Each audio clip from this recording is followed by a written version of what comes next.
Hello students, this is worksheet number 19 for the date 17th August 2020 and this is for the class 10th and the subject is science. Students, this worksheet is also related to the chapter electricity and many students having some problems in this chapter. So we are going to do this worksheet and clear all the concepts and all the basics of yours. So first of all we have to start with resistance. तो resistance के बारे में we have done in the last worksheet also. Resistance क्या होता है? This is a property of a conductor. This is a property of a conductor to resist the flow of charges through it.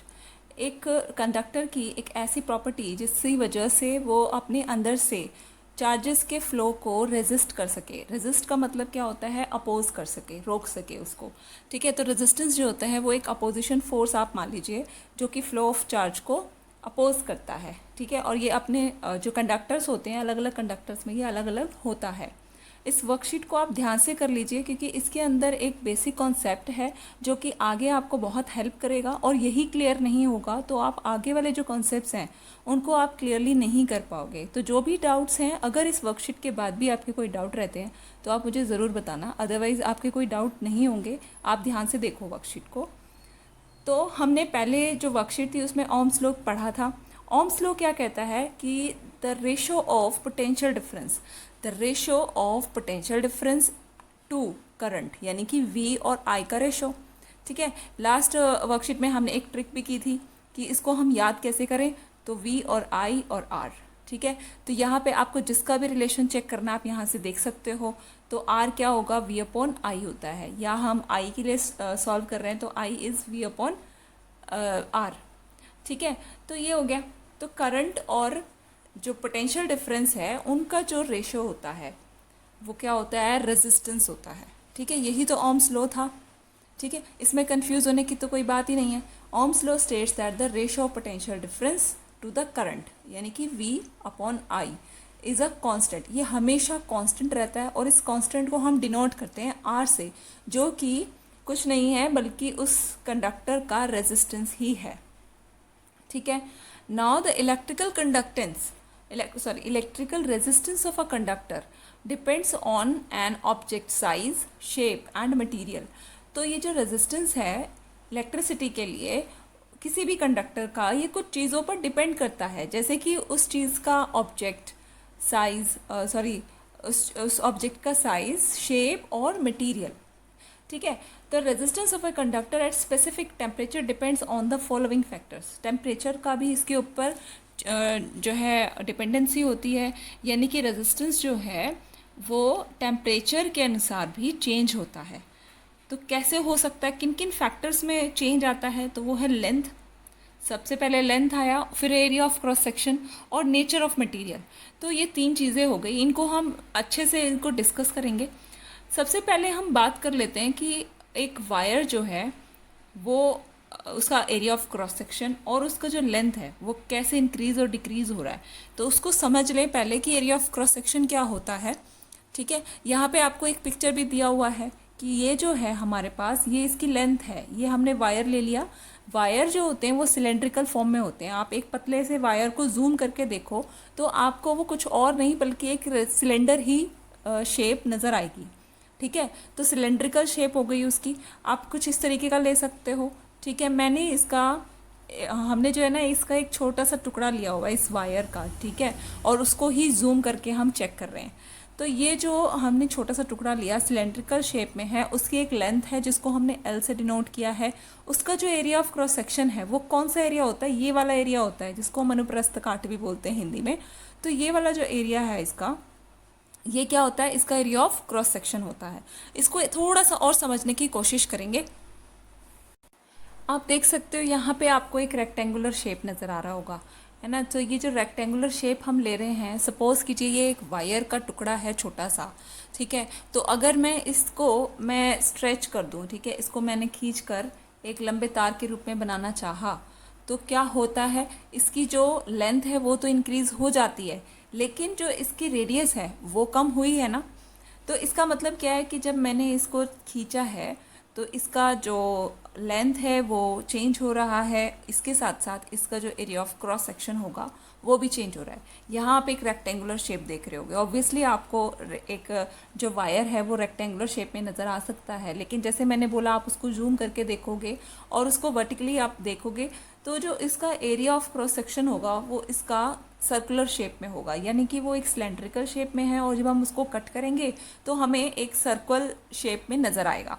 ठीक है, तो ये इसका area of cross section है। और लेंथ जो है वो किस तरीके से इंक्रीज और डिक्रीज होगी ये इस पर भी डिपेंड करती है रेजिस्टेंस। तो कैसे कैसे डिपेंड करती है उसको भी हम एक बार चेक करेंगे। So now we were talking about the length. तो लेंथ ऑफ द कंडक्टर, ठीक है, इसमें कैसे डिपेंडेंसी है इस रेजिस्टेंस की। तो हम देख रहे हैं कि जो रेजिस्टेंस होता है of a conductor is directly proportional to its length. वो अपनी लेंथ से डायरेक्टली प्रोपोर्शनल होता है। ठीक है, जो भी रेजिस्टेंस होगा वो लेंथ के डायरेक्टली प्रोपोर्शनल होगा। तो इसका मतलब क्या होगा कि दोनों जो है साथ साथ बढ़ते हैं। अगर हमने तार जो है वो लंबा ले लिया है तो क्या होगा कि उसका रेजिस्टेंस भी क्या हो जाएगा, बढ़ता चला जाएगा। अगर हमने लेंथ कम कर दी तो रेजिस्टेंस भी क्या होगा, कम होते चले जाएगा। तो इसका मतलब क्या है कि जो long wire has greater resistance than short wire, यानी कि जितना छोटा तार होगा उतना इसका रेजिस्टेंस कम होगा। ठीक है, समझ आया ना बच्चों कि रेजिस्टेंस जो है वो लेंथ के बिल्कुल डायरेक्टली प्रोपोर्शनल है, और अगर लॉन्ग वायर होगा तो उसका रेजिस्टेंस ज़्यादा होगा। ठीक है, now area of cross section of the conductor. तो रेजिस्टेंस जो है वो कैसे उस पर डिपेंड करता है एरिया ऑफ क्रॉस सेक्शन पे, तो वो उसके इन्वर्सली प्रोपोर्शनल होता है। हमेशा आप देखो कि रेजिस्टेंस जो है वो एरिया के इन्वर्सली प्रोपोर्शनल होता है। ठीक है, अब इन्वर्सली प्रोपोर्शनल का मतलब क्या होगा कि इन दोनों में जो इंक्रीमेंट या डिक्रीमेंट होगा वो उल्टा होगा। अगर एक चीज़ बढ़ेगी तो दूसरी घट जाएगी। जैसे कि आप देख रहे हो thick wire has less resistance than a thin wire. अब मेरे पास अगर दो वायर्स हैं, एक ये मोटे वाला वायर है और एक मेरे पास पतले वाला वायर है। ठीक है, तो इसमें क्या होगा कि जो थिक वायर है, ये वाला जो वायर होगा, इसका कैसा रेजिस्टेंस होगा, इसका रेजिस्टेंस कम होगा। लेकिन ये जो लंबे वाला वायर है इसके जो रेजिस्टेंस होगा वो क्या होगा, ज़्यादा होगा। ठीक है, लेंथ का क्यों है, क्योंकि लेंथ में जैसे ही हमने लेंथ को इंक्रीज़ किया, एक छोटी लेंथ थी फिर हमने उसको बड़ा कर दिया है, तो उसमें क्या होगा कि जो चार्जेस फ्लो कर रहे हैं ना उसको ज़्यादा मेहनत करनी पड़ रही है, जो यहाँ से फ्लो करके जा रहे हैं। तो अगर मेहनत करनी पड़ रही है तो इसका मतलब क्या है कि रेजिस्टेंस क्या हो गया, ज़्यादा हो गया है। तो इसका मतलब क्या हुआ कि जब लेंथ बढ़ती है तो रेजिस्टेंस भी बढ़ जाता है। अब एरिया ऑफ क्रॉस सेक्शन की अगर हम बात करें तो एरिया ऑफ क्रॉस सेक्शन यहाँ ज़्यादा है और यहाँ कम है। तो जितना ज़्यादा एरिया ऑफ क्रॉस सेक्शन होगा flow of charges will be easy. ठीक है, और अगर ईजी है, फ्लो ऑफ चार्ज जो है वो ईजी है, इसका मतलब क्या है, रेजिस्टेंस बहुत कम है। और अगर फ्लो ऑफ चार्ज डिफ़िकल्ट हो रहा है तो वो अब उसका मतलब यही होगा कि रेजिस्टेंस ज़्यादा है। ठीक है, I hope it's clear to you. Next is the nature of the material. अब मटेरियल की जो नेचर उस पर कैसे डिपेंड करता है, हमने कई तरह की चीज़ें पढ़ी हैं इलेक्ट्रिसिटी में, जैसे कंडक्टर होते हैं, इंसुलेटर्स होते हैं। तो जो इंसुलेटर्स होते हैं उनके ऑब्वियसली रेजिस्टेंस बहुत ज़्यादा होती है कंडक्टर के मुकाबले, और जो ये देख रहे हो आप रेजिस्टेंस जो होता है इंसुलेटर का वो हमेशा कंडक्टर के रेजिस्टेंस से ज़्यादा होता है। ठीक है, इसमें समझने में कोई परेशानी नहीं होगी आपको शायद। Next is temperature. अब टेम्परेचर ऑफ द मटेरियल वो कैसे फ़र्क डालता है, तो रेजिस्टेंस हमेशा इंक्रीज करता है टेम्परेचर के साथ, इस बात को याद रखें। टेम्परेचर के साथ रेजिस्टेंस इंक्रीज हो जाता है। अ कोल्ड फिलामेंट, फिलामेंट आप समझते होंगे वायर पतले वाला जो होता है, तो a cold filament has less resistance. एक ठंडे फिलामेंट का जो रेजिस्टेंस होगा वो कम होगा than a hot filament. The higher temperature results in higher resistance. अगर टेम्परेचर इंक्रीज हो जाता है तो रेजिस्टेंस भी बढ़ जाता है। ठीक है, तो अभी हमने ये जो चार फैक्टर्स पढ़े हैं इनको हम अगर मैथमेटिकल टर्म्स में लिखेंगे या इसको डिनोट करके हम लिखते हैं तो हम देखते हैं कि जो रेजिस्टेंस है वो लेंथ के तो क्या है, डायरेक्टली प्रोपोर्शनल है, लेकिन एरिया के वो इन्वर्सली प्रोपोर्शनल है। ये एरिया यहाँ पे एरिया ऑफ क्रॉस सेक्शन की बात कर रहे हैं हम यहाँ पे। जैसे हमने देखा कि जो वायर है वो एक सिलेंड्रिकल फॉर्म में है, तो यहाँ एरिया हम एक सिलेंडर का एरिया नहीं ले रहे हैं, पायर स्क्वायर एच नहीं ले रहे हैं, सिलेंडर का एरिया नहीं ले रहे। हियर जो यहाँ पर जो ए है वो क्या है, एरिया ऑफ क्रॉस सेक्शन, और एरिया ऑफ क्रॉस सेक्शन हमने देखा कि वो सर्कुलर फॉर्म में है, तो यहाँ एरिया हम पाई आर स्क्वायर ले रहे हैं जो कि एक सर्कल का एरिया है। नाउ रेजिस्टेंस जो है वो लेंथ, अगर हम इन दोनों को, ये जो हमारी सॉरी यहाँ पर देखिए आप, इक्वेशन 1 इसको हम रख लें और इक्वेशन 2 इसको रख लें, तो इन दोनों को अगर कंबाइन करेंगे तो हम लिख सकते हैं कि रेजिस्टेंस जो है वो L अपॉन A के डायरेक्टली प्रोपोर्शनल है। इसका मतलब यहाँ पे कंबाइंड ही हो गया कि L के वो डायरेक्टली प्रोपोर्शनल है और एरिया के वो, एरिया ऑफ क्रॉस सेक्शन के वो इन्वर्सली प्रोपोर्शनल है। अब हम चाहते हैं कि जो हमारे प्रोपोर्शनल साइन है इसको हम रिमूव करते हैं, तो प्रोपोर्शनैलिटी का जो साइन है वो जब भी रिमूव होगा, किसी भी इक्वेशन में जब भी रिमूव होगा, वो इक्वल टू का साइन हम उसको चेंज कर देंगे।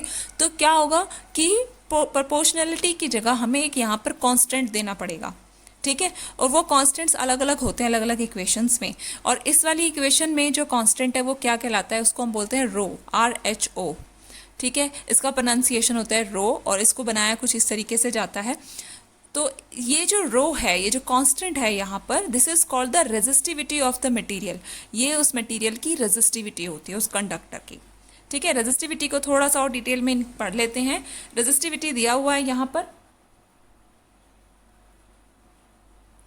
सो बच्चों, resistivity it is numerically equal to the resistance of a conductor of unit length and unit area of cross section.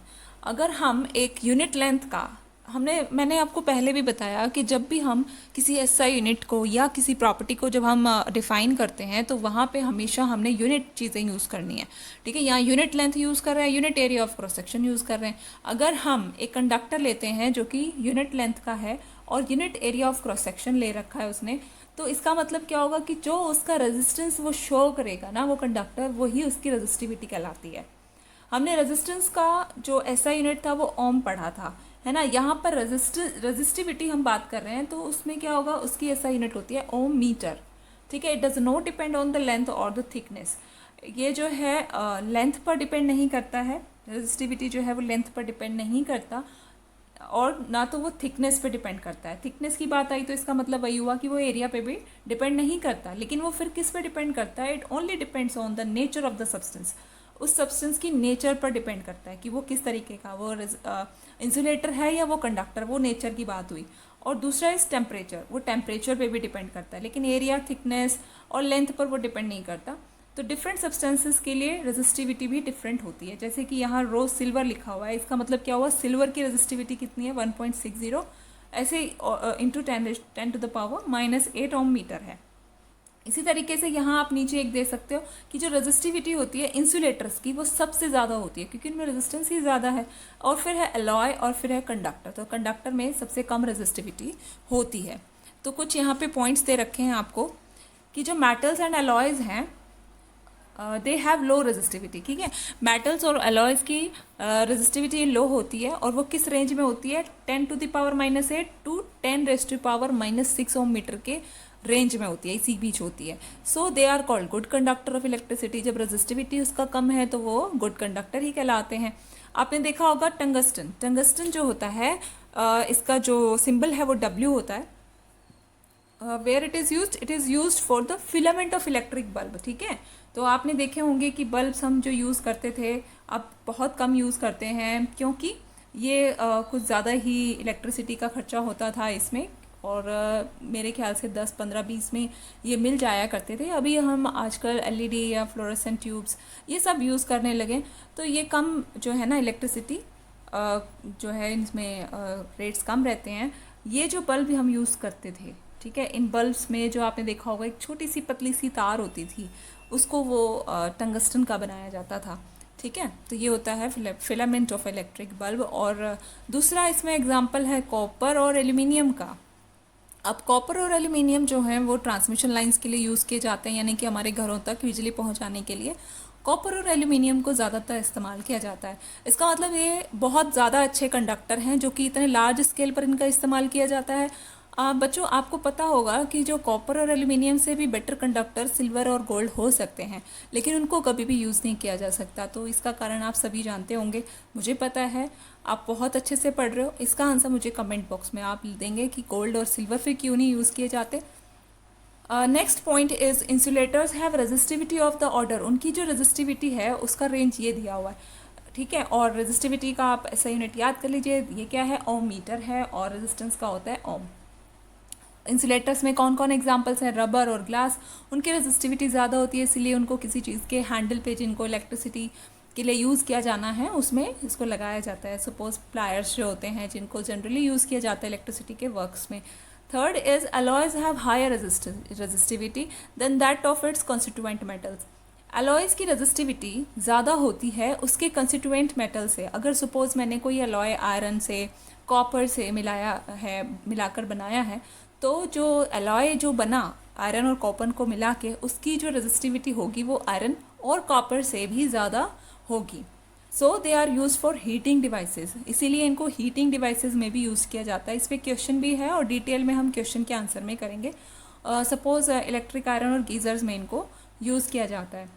So coming to the questions, इन्हीं का आप वेट कर रहे होते हैं। लेकिन बच्चों मैं आपको बता दूं, ये जो वर्कशीट्स हैं ये वेरी वेरी इंपॉर्टेंट है, इनको आपने अच्छे से समझ के करना है क्वेश्चंस को। केवल आप फॉर्मेलिटी के लिए इसके क्वेश्चन आंसर को फटाफट कॉपी में कहीं से भी कॉपी करके अपने टीचर को सबमिट ना करें।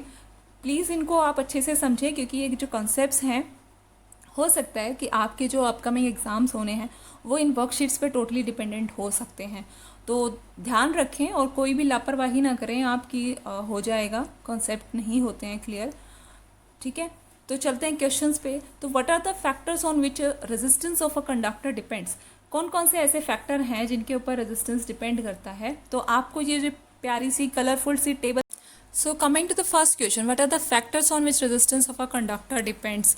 तो एक प्यारी सी टेबल आपको दे रखी थी इस वर्कशीट में। बेटा ये पूरी टेबल आपको नोट डाउन करनी होगी, वो आपकी क्रिएटिविटी है और आपकी समझ है कि आपको इसे किस तरीके से एक कॉम्प्रिहेंसिव नोट्स के रूप में इसको अपनी कॉपी में वर्कशीट में नोट डाउन करना है। तो इसमें जो दिया हुआ है कि किस किस फैक्टर पर डिपेंड करता है लेंथ ऑफ अ कंडक्टर, तो आप इसके बारे में बताएंगे, इसका ये डिनोशन भी अच्छे से लिखेंगे। ठीक है, तो ये सारी चीज़ें आपको अच्छे से मेंशन करनी होंगी कि ये किस किस चीज़ पर डिपेंड करता है। इसके साथ ही आप ये जो एक्सप्रेशन था हमारा कि R is equals to rho L A, rho L divided by A, इसको भी आप लिखेंगे। ठीक है, ये कंप्लीट हो गया क्वेश्चन नंबर 1। क्वेश्चन नंबर 2 जो है, a wire of length L and resistance R is stretched to get the radius of cross section halved, what is the new resistance of the wire after stretching. तो इस question में बच्चों आपके पास है एक wire, ठीक है, एक वायर है और जो इसकी लेंथ है, आपको पता है ये एरिया ऑफ क्रॉस सेक्शन होगा इसका। यहाँ ये जो वायर है इसकी लेंथ थी L, ठीक है, इसका रेजिस्टेंस था R और इसको स्ट्रेच कर दिया गया, इसको और खींचकर क्या कर दिया गया, इसकी जो रेडियस इतना खींचा गया कि जो इसकी रेडियस थी पहले वाली रेडियस से ना हाफ हो गई। ठीक है, इसके आधा पतला हो गया ये। और अब हमने क्या बताना है कि what is the new resistance of the wire after stretching. तो इस तार की, जो ये खींचा हुआ तार है लंबा वाला, इसकी जो रेजिस्टेंस होगी वो क्या होगी आफ्टर स्ट्रेचिंग। तो ये एक इस क्वेश्चन को हम इस तरीके से कर सकते हैं बच्चों। फर्स्ट ऑफ ऑल आप समझिए कि जो हमें लेंथ ऑफ द वायर मिली थी वो थी L1। ठीक है, ठीक है, लेंथ ऑफ द वायर पहले क्या थी, L1 थी। ठीक है, बाद में क्या हुई, L2 हुई, जो अभी हम सॉल्व करेंगे। ओके, पहले इसकी जो रेडियस थी वो R1 थी और नाउ इट इज़ R2। लेकिन अभी हमें पता चला कि जो R2 है कि वो हाफ हो जाएगी, यानी कि बाद में जो इसकी रेडियस रहेगी वो हाफ हो जाएगी, यानी कि पहले वाली R1 की आधी हो जाएगी। A1 हमें पता है, area of cross section A1 जो है वो अभी हम निकालेंगे और A2 जो अभी फाइंड आउट करना पड़ेगा।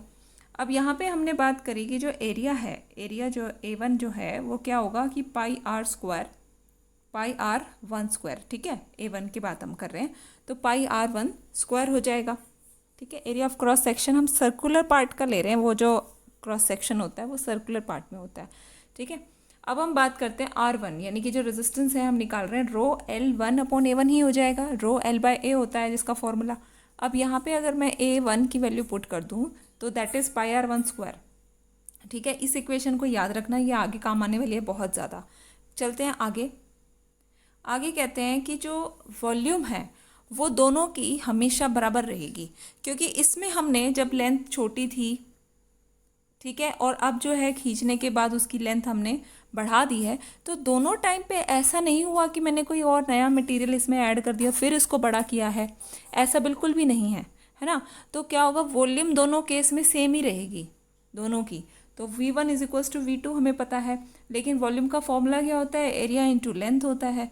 अब यहाँ पे मैंने दोनों एरियाज़ को रख दिया, यहाँ πr1 स्क्वायर L1 और यहाँ πr2 का स्क्वायर L2, यही पुट होगा।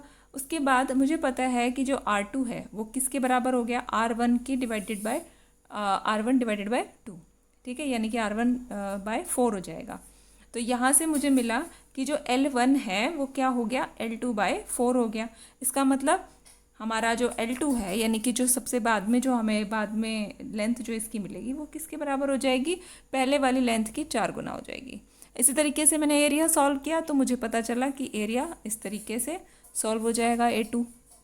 नाउ हम बात करते हैं रेजिस्टेंस की। जो सेकंड केस है हमारा, उसमें रेजिस्टेंस की बात करेंगे, फॉर्मूला वही रहेगा, बस L2 और A2 चेंज हो जाएंगे, ठीक है, क्योंकि हम यहाँ R2 की बात कर रहे हैं।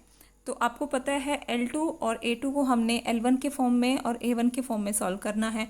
तो L1 के फॉर्म में क्या था, 4L1 था, तो यहाँ आ गया हमारे पास 4L1 रो इंटू 4L1, क्योंकि L2 की जगह मैंने लिख दिया L1। नाउ नीचे एरिया जो है वो πr1 का स्क्वायर था, यानी कि वो 4 हो गया। अब यहाँ पे मुझे पता है कि ये जो है ना, ये जो पार्ट है इसका रो L बाय πr1 स्क्वायर, ये मैंने अभी ऊपर किया था यहीं पर, ठीक है। तो ये दोनों चीज़ें जब सेम हो गई तो इसका मतलब क्या हुआ कि ये जो हमारी वैल्यू है रो L1 बाय R1, ये क्या है, ये R1 ही तो है। तो इसका मतलब क्या हुआ कि जो नया रेजिस्टेंस हमारा हुआ, नए वाले खींचे हुए लंबे तार का, उसका जो रेजिस्टेंस है वो पुराने वाले रेजिस्टेंस का 16th टाइम है, ठीक है। तो इस तरीके से आप इस क्वेश्चन को सॉल्व कर सकते हो। और भी अभी भी कोई कमेंट आप अभी भी कोई डाउट होगा आपका तो आप कमेंट कर दीजिएगा। Coming to the next question number 3, why are copper used as connecting wires. तो कॉपर को क्यों जो है कनेक्टिंग वायर्स के रूप में यूज़ किया जाता है, इसके अभी हमने कुछ कारण पढ़े थे वर्कशीट में, तो देख लेते हैं कैसे लिख सकते हैं आंसर। सो बच्चों, इसमें आप लिख सकते हो कि we use copper for copper as connecting wires. इसके कई रीजंस हो सकते हैं। सबसे पहला तो ये कि इसका सबसे कम इलेक्ट्रिकल रेजिस्टेंस होता है। इलेक्ट्रिकल रेजिस्टेंस की अगर हम बात करें तो हर एक कंडक्टर में कुछ ना कुछ रेजिस्टेंस तो होता ही है, वो कभी भी ज़ीरो नहीं होता।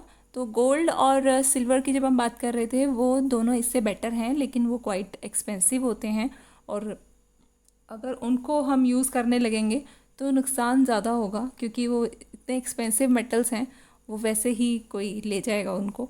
तो कॉपर जो होता है वो इजीली अवेलेबल भी होता है मार्केट में और इतना ज़्यादा एक्सपेंसिव नहीं होता, और it is a good conductor of electricity and having low electrical resistance, it allows electricity to flow through it easily. तो अगर कंडक्टर है तो इसका मतलब क्या होगा कि इसके अंदर फ्लो ऑफ इलेक्ट्रॉन्स ईजी होता है। अगर फ्लो ऑफ इलेक्ट्रॉन्स ईजी है तो इसका मतलब चार्ज का फ्लो भी इसमें ईजिली हो जाएगा। तो ये इसके रीजंस हैं। तो करते हैं next question. Next is what is the resistance of a connecting wire. तो ये जो क्वेश्चन है इसमें कुछ बच्चों को काफ़ी सारे डाउट रहे, ठीक है। तो इसमें हमने बताना क्या है, क्या लिखना है, किससे करना है, तो सारे डाउट्स को आप इस तरीके से करो। बेटा इस क्वेश्चन में आप कह सकते हो कि ये इस क्वेश्चन के कुछ मीनिंग्स निकल रहे हैं। तो हम what is the resistance of connecting wire की बात करें तो पूछा गया है कि कनेक्टिंग वायर का रेजिस्टेंस क्या होता है। तो कनेक्टिंग वायर के रूप में हम कॉपर यूज़ कर रहे हैं या फिर एल्यूमिनियम यूज़ कर रहे हैं, तो उनका रेजिस्टेंस क्या होता है वो तो आप देखकर वैल्यूज़ लिख सकते हो। अगर हम बात करें कि कंडक्टर्स का जो रेजिस्टेंस होता है वो कैसा होना चाहिए, तो उसमें आप बताओगे कि उसका जो रेजिस्टेंस है वो इस तरीके से होना चाहिए, तो आप स्टेबल से लिखोगे, है ना। तो इसमें आप मेंशन करिए कि जो रेजिस्टेंस होता है कनेक्टिंग वायर का, वो इसकी डेफिनेशन लिख दीजिए कि वो जो है ratio of potential difference and current होता है, और इसकी जो हमने पिछले वर्कशीट में इसका फॉर्मूला हमने किया था, उसकी डेफिनेशन हमने की थी, वो आप लिखिए। और इसको बताइए कि ये किस किस पर डिपेंड करता है, तो आप ये भी लिख सकते हो। इसके अलावा आप लिख सकते हो कि रेजिस्टेंस जो होता है वो कंडक्टर में सबसे कम होता है, इसीलिए वो गुड कंडक्टर ऑफ इलेक्ट्रिसिटी होते हैं, ये भी आप इसमें मेंशन करो।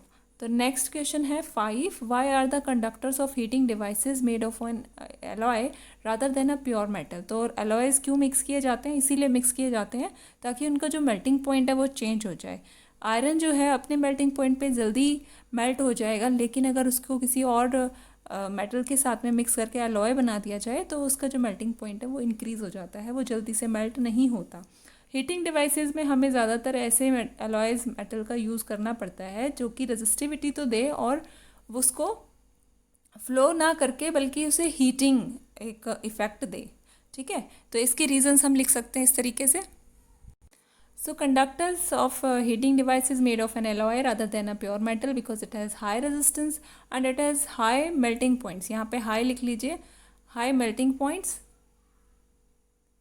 and do not melt easily even at high temperature. तो बच्चों ये आपकी वर्कशीट थी, इसको अच्छे से समझ लीजिए और नेक्स्ट वर्कशीट के लिए तैयार रहिएगा अपने अच्छे से कंसेप्ट्स के साथ, ताकि वो भी आपको क्लियर हो, अदरवाइज़ आप पीछे रह जाएंगे और मैं नहीं चाहती ऐसा। तो मिलते हैं बच्चों नेक्स्ट वर्कशीट की वीडियो में। Bye bye.